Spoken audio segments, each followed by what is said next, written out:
Hello and welcome to today's episode.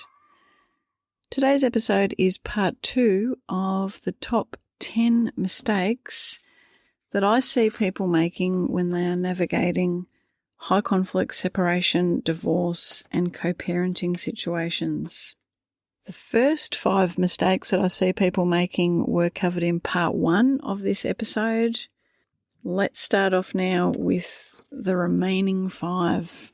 So, number 6, over-consuming all the things in an attempt to diagnose or understand the abusive, controlling, high-conflict behaviour of your ex. I agree with learning a little bit more about behaviour patterns, personality traits, those sorts of things within the context of risk management and formulating a strategy. This is particularly important if you're going to be negotiating, for example, a financial settlement or parenting arrangements in the context of mediation or something along those lines. It can be worthwhile having a little bit of a profile and a deeper understanding of the behaviour of your ex-partner and what are the things that could be contributing to their behaviour patterns and to their overall personality. However, the mistake that I see a lot of people making is that they just go way down that rabbit hole far too much. They start consuming all the things about, for example, narcissism and narcissistic personality disorder. And this is something that I've covered in past episodes and will probably come up again in future episodes. And that is a tendency to diagnose abusers with a personality disorder or other mental illness. Now, the reality is that just like the general population, most abusers do not have a personality disorder. They may have higher levels of narcissism than other people, but that in and of itself does not mean that they have a personality disorder.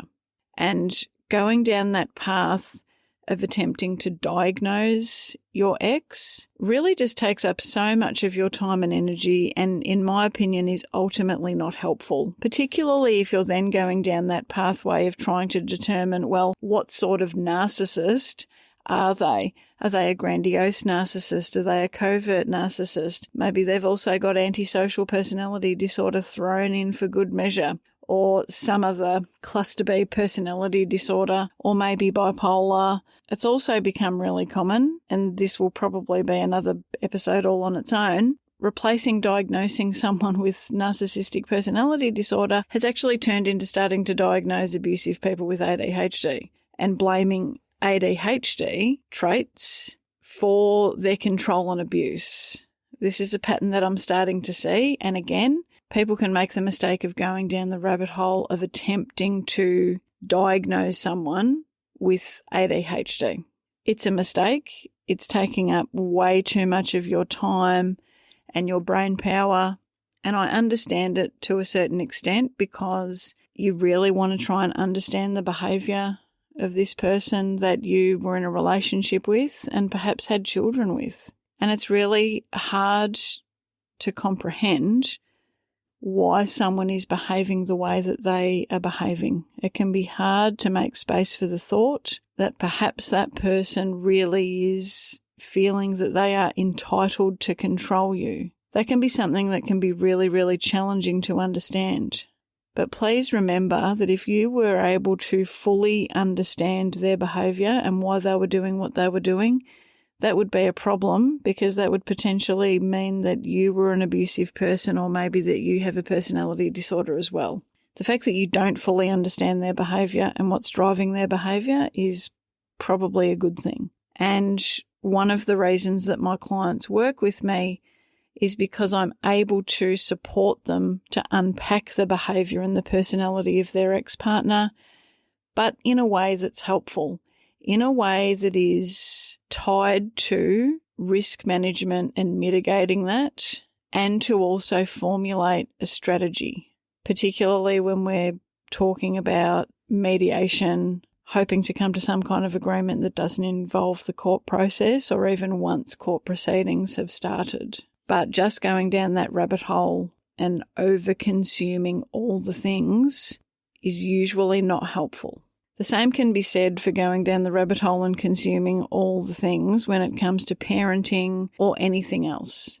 And you may recognize that this is part of your personality. Maybe when you start feeling anxious about something, perhaps one of the ways that you soothe yourself is to try and understand all the things and to consume all the stuff. But you only have so much time, and overconsumption is not a good use of your time and your energy or any other resource. Number 7 is magical thinking. And by magical thinking, I mean that you are continuing to engage with your ex-partner much the same way that you did when you were still in a relationship with them.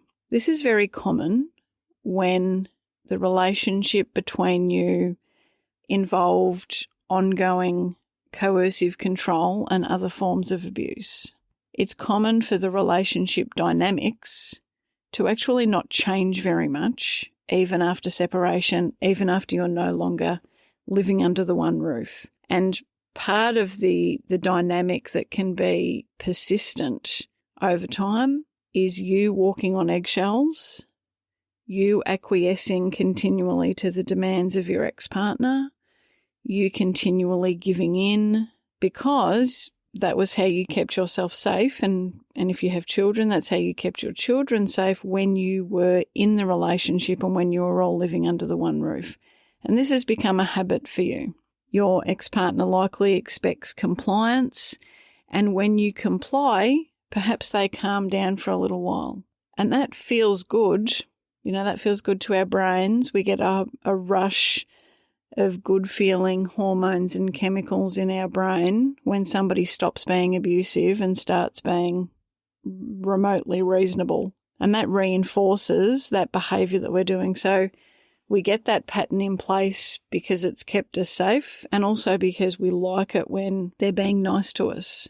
So we learn that giving in, and that can also be called fawning. We've got fight, flight, faint, freeze, and fawn.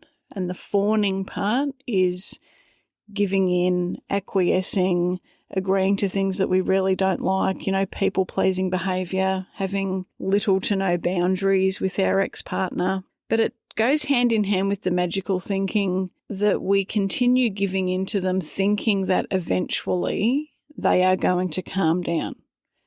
Eventually they are going to become a reasonable human being, a decent co-parent, and everyone's going to be able to create a new life and everything's going to be fine. And that's just not the case. What you're seeing in your ex-partner is the same behaviour that they had within the relationship, and that's not likely to change, particularly if you're still responding in much the same way. And part of my role in working with clients is helping them to recognise the need for boundaries and supporting them to put those boundaries in place, even to the extent of helping them to word communication to their ex-partners as part of the implementation of those boundaries. So thinking that you being nice to your partner, that you wording a message in a particular way, that you giving in to requests to change the care arrangements or, whatever the situation is, you thinking that by doing that he's eventually, or she, is going to eventually become nice, be nice to you, and that it's going to result ever in any kind of permanent change. This is totally magical thinking.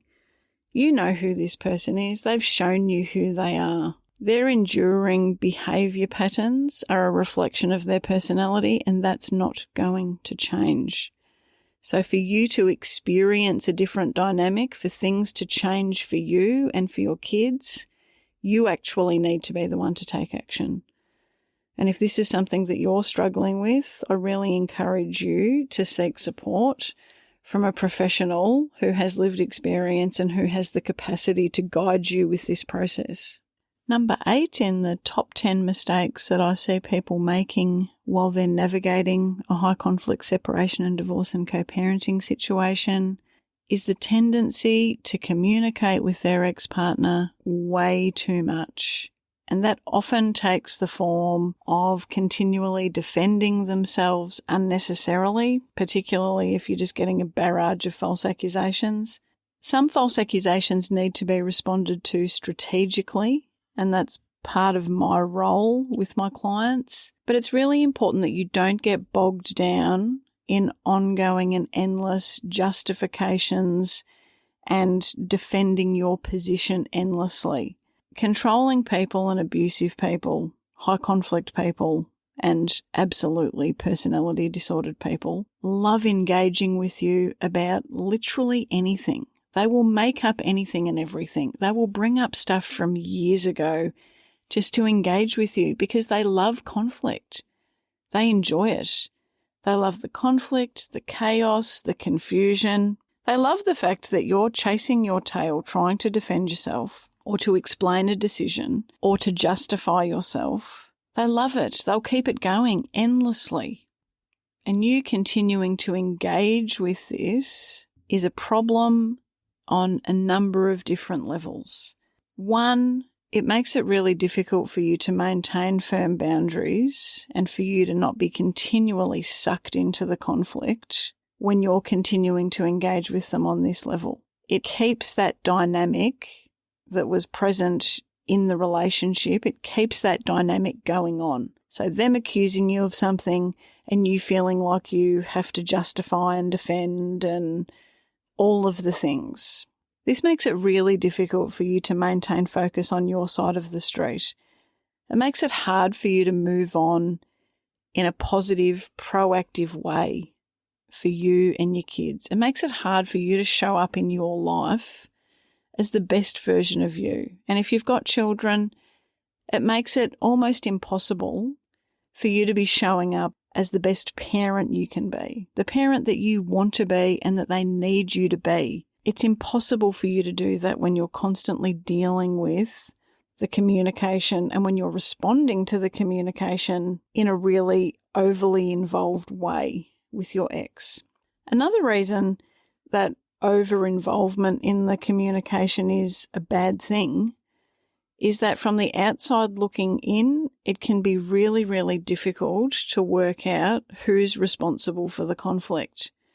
This is one reason why it's so common for lawyers and court professionals to assume that both people are the problem. And that's because when you look at the back and forth messages and when there's justifications and defenses and then it's back and forth and back and forth, from an outsider's perspective, it really does look like both people are to blame. It looks like both people are engaging in and continuing the conflict. And the reality is that that is what's going on. When you're continually replying to your ex, when you're continually defending yourself or over-explaining, because this is something that high conflict people oftentimes do as well. They pretend that they don't understand. They pretend that they don't remember. They pretend that a conversation or an agreement never happened because they want you to spend time having to re-explain something or to give your version of events. And from the outside looking in, this really does just look like you participating in the conflict. And it looks like that because that's actually what it is. When you're engaging on that level, you are keeping the conflict going. And if this is something that you're struggling with, then I really suggest that you reach out for support, particularly if your situation is currently in the court system or you think that that's a possibility. Not having really firm boundaries around communication can negatively impact your outcome. And this is another one of the ways that I support clients. Number 9 is putting the kids in the middle of the conflict. If we share children with a high conflict, controlling or abusive person, that's a really tough situation. We need to be keeping our kids in the center of our decision making without putting them in the middle of the conflict. And that can be very, very challenging because controlling, abusive and high conflict people will often use the children in some way, shape or form after separation. They will often tell the children a whole heap of inappropriate things about you, about the situation. They will often try to convince them of things that aren't true. They will create a narrative that paints themselves as the victim and you as being the perpetrator, they will continually try to paint you in a negative light. And that's really difficult to navigate. But what we must never do as the protective parent is to put our kids in the middle of the conflict. So what that means is we should never hold our children responsible for our own emotions. Your children are going to say things to you that they've heard from the other parent. They will say things to you that are hurtful. They will say things to you that you cannot believe that they could possibly believe about you. They will say things to you that will leave you wondering why on earth they would repeat something that you would think they should know is hurtful. But please know that they are a victim in this situation. If they're being told negative things about you by their other parent, that's abusive. That's harmful to them, and they're not responsible for keeping you happy. They're not responsible for protecting your emotions. You're responsible for theirs. And learning how to navigate those situations when things come out of your kids' mouths and it hurts, that's a skill that you need to learn. And also you need to grow your capacity for tolerating that in a mature way. You need to grow your capacity for not making your children responsible for how you feel. Part of not putting our kids in the middle also includes not involving our kids in the conflict by way of making them carry messages to and from the other parent. So please do not use your kids to pass on communication to the other parent. This can be really common because the reality is if you're separated from someone who's high conflict, who's controlling, who's abusive, if they're continuing to abuse you post-separation, understandably, you don't want to communicate with that person. I get it.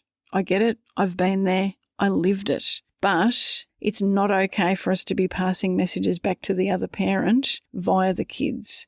And if the other parent persists in doing that, and if the kids are coming to you with messages supposedly from the other parent, it's really important that you don't send the response back via the children. Rather, you can say, thanks for letting me know. This is a parenting issue, and I'm going to communicate directly with Dad in this example. I'm going to communicate directly with Dad about that, okay? You don't need to worry about that or pass any more messages. So it's important to shut that down when you can, even if the other parent continually persists. It's also important that if your children start coming to you and they're resisting spending time with the other parent or even refusing to spend time with the other parent, it's very important that you don't put the responsibility back onto them to communicate that. If you've experienced any form of control or abuse from your ex-partner, please know that your kids will have as well, without a shadow of a doubt. Children cannot be expected to tell an abusive or controlling parent that they don't want to spend time with them. Your children need to be able to view you as the safe and protective parent. They need to know that you are their last line of defense. And if they come to you with that information, it's important that you support them with that and that you don't put it back on them to pass that message along. Again, I know from first-hand experience how challenging that is, and there are ways to best manage that situation that I won't go through in this episode. However, if this is a situation that you're navigating, I really do urge you to get in touch because it is something that can be managed in a way that is much more supportive of your kids' best interests and well-being. And number 10 in our top 10 mistakes that people make when navigating a high conflict, separation, divorce and co-parenting situation is not asking for help. Not asking for help and not seeking support, or waiting a really long time before they do so. If you've experienced coercive control and other forms of abuse in a relationship, you need support either prior to separation or just after separation, because the likelihood that you're going to experience ongoing conflict is really high. And if you're concerned about your ability to advocate appropriately for yourself, whether we're talking about obtaining a fair financial settlement or whether you share children with a high conflict, abusive person, it is so very important that you have high quality support and guidance throughout this process. A number of my clients have come to me after they've already been a fair way down the track. So they've already attended perhaps mediation. For some people, they're already in the court system. And whilst the support that I provide is still able to be very beneficial once you get down that track, unfortunately, we can't go back in time and fix mistakes that were made earlier on in that process. So if you're navigating something that involves post-separation abuse, I really do encourage you to reach out sooner rather than later, because a major mistake that I see people make is that they just simply wait too long. They trust that everything's going to be okay, and sometimes that's not the case. Sometimes you've either done something in the past or you're doing something currently that is going to inadvertently hurt your outcome. Sometimes you might not be receiving the best quality legal representation or legal advice. And again, whilst I don't give legal advice, I've worked with a lot of lawyers. I know a lot of lawyers, and I obviously work with a lot of clients who are working with various lawyers. And so I have a fairly good understanding of what it is that you should be expecting from your lawyer when you're navigating a high conflict situation, particularly if it looks like your situation is heading towards court. One of the main reasons that I do the work that I do now is because when I was navigating my own high conflict separation, divorce, and co-parenting situation, I felt really alone. I didn't know anyone else who understood exactly what it was that I was navigating, and I really had to struggle along and try and make sense of things myself for a long period of time. And I made mistakes along that journey, and whilst ultimately I was able to obtain a positive outcome, it took me far longer than what it would have if I'd had high quality support from someone with lived experience. So if you or someone you know is struggling at this point in time, experiencing post-separation abuse, or perhaps hasn't yet begun that process of separation, or maybe you're well down the road, it's never too late to get support. And I would also go so far as to say that it's never too early. Of all the women that I work with, one of the most common things that I hear is that they wished that they had started working with me earlier. They wished that they'd found out that divorce coaching was a thing in Australia earlier, because they recognise how incredibly valuable that specialist support is. Thanks for joining me on this episode. If you're navigating post-separation abuse, I see you, I hear you, you're doing a great job. I'll talk to you soon. There's a moment where the noise stops landing, where the chaos loses its hold. That's it for today's episode of the Post-Separation Abuse Podcast.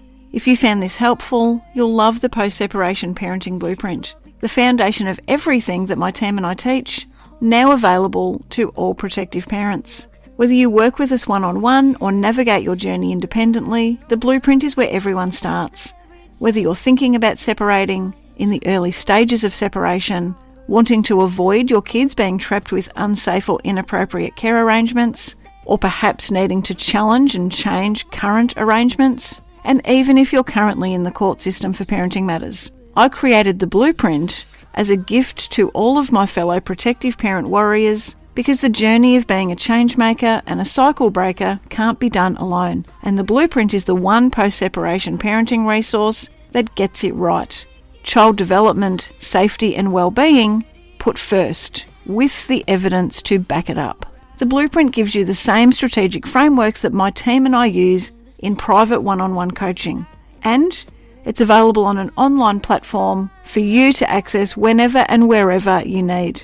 You can also ensure that you're up to date with any new announcements by checking in regularly to the website danielleblackcoaching.com.au. Until next time, take care. And please always remember, you are your child's greatest protector.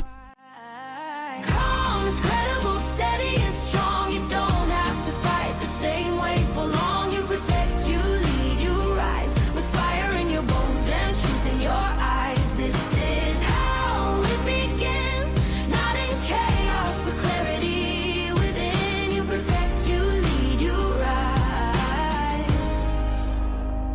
This isn't revenge, this is design. A future rewritten line by line. You don't burn it down, you build it right with wisdom, strategy, and quiet.